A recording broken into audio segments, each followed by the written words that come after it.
갈등 관리와 부부관계, 갈등과 분노의 증폭, 인식. 갈등 관리와 부부관계, 건강이든 관계이든 예방이 건강을 지키는 최선책이다.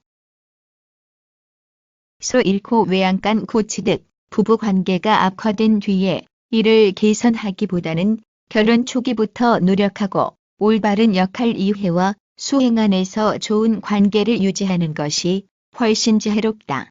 부부관계에 문제가 생겼을 때 시간이 약이니까 언젠가는 괜찮아지겠지 하는 안일한 마음으로 지나치면 갈등은 해소되기 어렵다.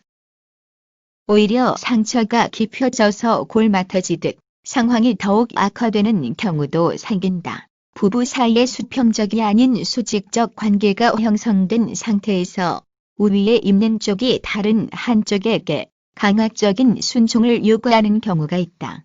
이런 관계에서 심리적 모욕을 안겨주는 일이 반복되면 실흐나 부부 관계는 균열이 생긴다. 시간이 흐를수록 갈등은 심화되어 사회적으로는 계속 부부의 연을 유지하지만 사실상 만성적인 내적 갈등으로 정상적인 결혼 생활이 힘들어진다. 또한 갈등의 책임 소재에 대한 인식의 차이로 더 이상 원활한 소통조차 안 되는 안타까운 현상이 일어난다. 갈등 자체가 부부 관계에 위협적 존재는 아니다. 중요한 것은 부부가 갈등을 어떻게 다루느냐 하는 것이다. 만약 부부간의 갈등이 생겨났을 때 증오나 분노 등의 감정이 해소되지 않으면 이런 감정들은 계속 누적되어 나중에는 억압되어 지속되거나 폭발하여 폭력으로 나타나게 된다. 어느 쪽이든 상관없이 누군가에 대한 부정적인 감정을 억누르는 기간이 어느 정도를 넘어서게 되면 결국에는 그 사람에 대한 긍정적인 감정이 전혀 남아있지 않은 상태가 된다. 이런 최악의 상황은 서로에 대한 실망과 서운함조차 없는 사막과 같은 메마른 부부 사이로 만들어 버린다. 갈등과 분노의 증폭 인식, 부부싸움의 이유들을 살펴보면 사실 별것 아닌 일로 인한 말다툼에서 시작된 경우가 많다. 작은 의견 차이는 곧잘 그 강도가 차츰 세지면서 거친 언어 표현과 상대방의 인격을 무시하는 표현들로 발전한다. 그리하여 처음의 의도와 달리 걷잡을 수 없이 험악해지고 서로에게 오래도록 남는 상처를 남긴다. 왜 그럴까? 바로 자신의 감정 조절을 하지 못했기 때문이다.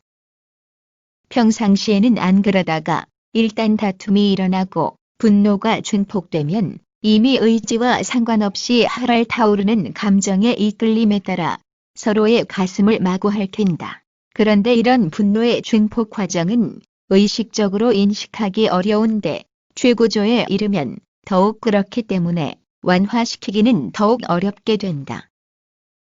그러므로 의식적으로 어느 단계에 있는지 인식하기 위하여 마음을 가다듬고 생각해야 된다. 갈등이 고조되는 이런 순간이 일상에서 많이 반복되면 행복한 가정생활을 영위하기는 참으로 힘들다. 그러므로 이런 감정적 상황에서 나타나는 갈등의 단계적인 변화를 인지하여 이성적으로 판단하자. 그리하여 순서마다 나타나는 현상들을 조절할 수 있도록 아래를 읽어보고 삶에 적용해보자. 1. 현상인식 차이. 갈등이 시작되는 단계로 이 단계에서 이성적인 판단이 서면 갈등 해결이 가능하다. 서로의 불만이나 욕구에 대해 이해해주고 대화를 나누면 문제는 쉽게 해결될 수 있다. 개선된 점이 실현될 것에 대한 소망을 가지고 현재 겪고 있는 문제를 분명하게 규정짓고 하나하나 해결해 나간다. 예문, 배우자가 연락도 없이 늦게 들어오면서 이유를 설명하지도 않자 물어보지만 얼버무리고 만다. 2. 감정 악화. 대화하면서 서로의 의견이나 감정의 합일점이 찾아지지 않으면 목소리가 높아지면서 인격 문제로 비화될 수 있다. 이 단계는 이미 갈등을 일으켰던 주제에서 벗어난 상태이다. 이런 상황에 올바르게 대처하기 위해서는 현상인식 단계에서 감정 변화 단계로의 변화 시점을 파악해내는 능력을 키워야 한다. 이 단계에서는 상대방을 의도적으로 비난하고 인격을 무시하며 자신과 상대방의 관계를 일반화시키는 게 특징이다. 이 단계로 들어오는 것을 인식할 수 있는 신호는 언어적인 것보다 손짓이나 몸짓, 소리의 크기와 양상 등 비언어적인 행동에 눈과 귀를 기울여야 된다. 예문, 자세히 말해달라고 다시 물으니 짜증내면서 왜 대들면서 꼬치꼬치 다 해치느냐며 의처증이나 의부종이 있는 것 아니냐고 화를 내니 상대방도 맞서면서 더 큰 소리를 내고 과거를 들추며 싸운다. 3. 관계의 회피와 단절. 바로 전 단계인 감정 변화 단계에서 절정을 이룬 상호 비방에 대해 마음이 아나온다.